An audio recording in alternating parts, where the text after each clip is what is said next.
তো hello guys, তো আমার চ্যানেলে আপনাদের সবাইকে স্বাগত জানাই। তো আজকে আমি একটা নতুন ব্লগ বানাতে চলেছি। তো আজকে দেখতে পাচ্ছেন খেতে চলে এসেছি। এই যে আমার পেছনেই মানে ক্ষেতটা, যে পটল ক্ষেত। তো এটা আমাদের নয় অবশ্য, তো আমাদের একজন গ্রামের একজনের। তো ওটার একটা মানে ব্লগ ভিডিও দেখাবো আপনাদের, যে আমাদের এদিকে কেমন পটল গাছগুলো মানে এই পটল গাছগুলো কেমন হয়েছে কি, ওগুলো দেখাবো।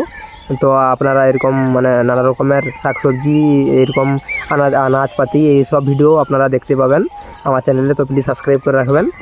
আর যদি মানে ভিডিওটা ভালো লাগে প্লিজ বন্ধুদের শেয়ার করবেন এবং একটা লাইক করবেন। তো চলুন দেরি না করে স্টার্ট করা যাক।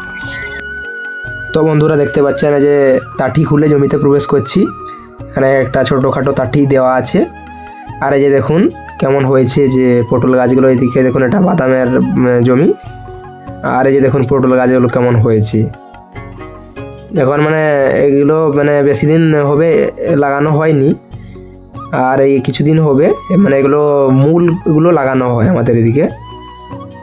মানে প্রায় এগুলো মানে তো কোনো বীজ পাওয়া যায় না, তো এই মূলগুলো থেকেই হয় এই গাছগুলো। আর এই যে এগুলো দেখুন, এগুলো মাতবে, তারপরে মাচা করে দেওয়া হয় যাতে মানে গাছগুলো মেতে যায়। এবং তো কত সুন্দর দিলে পটল হবে।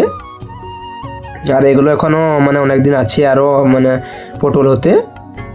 তো মানে 3-4 মাস লাগে পটল হতে। আর এই যে এখানে মানে বেড়া দেওয়া হবে, আর বেড়া কিছুটা দেওয়া আছে, আরও দেওয়া হবে যে এখানে খুঁটি পোতা হবে, গর্ত করা হয়েছে। আর এই যে এদিকটা দেখুন, এদিকেও মানে যে গাছগুলো এখন মানে ঠিকভাবে দেখাচ্ছে না, মানে একটা দুটো ভালো ভালো হয়েছে আর কিছুগুলো হয়নি। আর যে গোড়ায় মানে এখানে এখন সারটা দেওয়া হয়নি এখন, আর পরে দেওয়া হবে।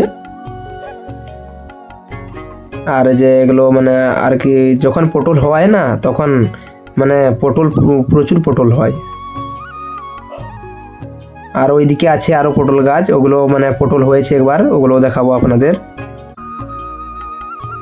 আর এই যে দেখুন এইদিকে কেমন মেতেছে দেখুন, এইদিকে তার মতন একটু মেতেছে সুন্দরভাবে। আর এই যে ওইদিকে এটাও ওই একটা বাদাম ক্ষেত। আর যে বাদাম ক্ষেতের ব্লগটাও আপনাদের দেখাবো একদিন বানিয়ে। আর যে এইদিকে দেখুন এগুলোতে যেটাতে দেওয়া হয়েছে দেখুন, এই যে সার যেটা বলা হয়, গোবর যেটা বলা হয় ওটা। এই যে দেখুন এটা, আর এটা মানে সার কোনো প্রয়োজন হয় না, কীটনাশক কোনো প্রয়োজন হয় না এটা দিলে। মানে গাছটাকে পুরো উর্বর করে এবং খুব তাড়াতাড়ি বেড়ে ওঠে গাছটা। আর মানে মানে কি বলবো, পটলগুলো দারুণ মানে হবে, মানে যে কোনো গাছে দেওয়া হয় গোড়ায়, যে ধান গাছের যে গোড়ায়ও দেওয়া হয়, যে কোনো গাছে গোড়ায় দাও তো মানে গাছগুলো খুব সুন্দর হয় এবং তার ফলগুলোও মানে খুব সুন্দর হয়।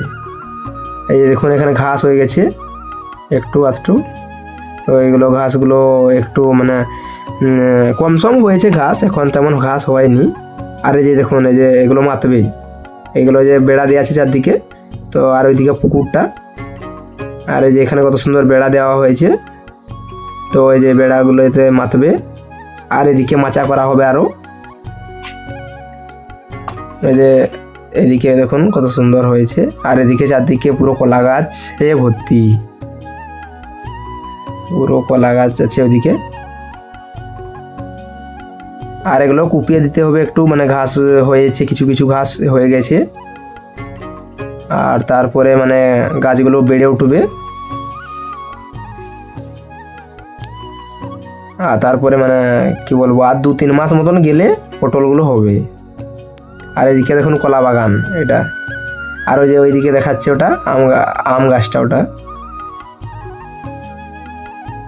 আর এদিকে তেমন কিছু নেই, ওই দিকটা দেখাই চলুন আপনাদের। এইদিকে দেখুন কেমন হয়েছে দেখুন, এইদিকেও দেখুন এই যে এখানে মানে এগুলো নতুন লাগানো হয়েছে এই গাছগুলো। ওই যে এখানে যেগুলো দেখালাম ওগুলো এখানেও লাগানো হয়েছে। আর যে এইটা দেখুন এইগুলো কেমন মেতেছে দেখুন, যে এগুলো দেখুন ডাল দেওয়া হয়েছে, তো দেখুন এগুলোতে মানে পটলও ধরছে, কত সুন্দর মেতেছে দেখুন। আমি মানে ভেতরে যাইনি, তো এখানে বাইরে থেকে দেখাচ্ছি আপনাদের। আর এখানে পুরো চারদিকটা মানে নেট দিয়ে ঘেরা আছে, এই যে প্লাস্টিকের নেট পাওয়া যায় ওটা দিয়ে ঘেরা আছে। যে দেখুন কত সুন্দর মেতেছে দেখুন।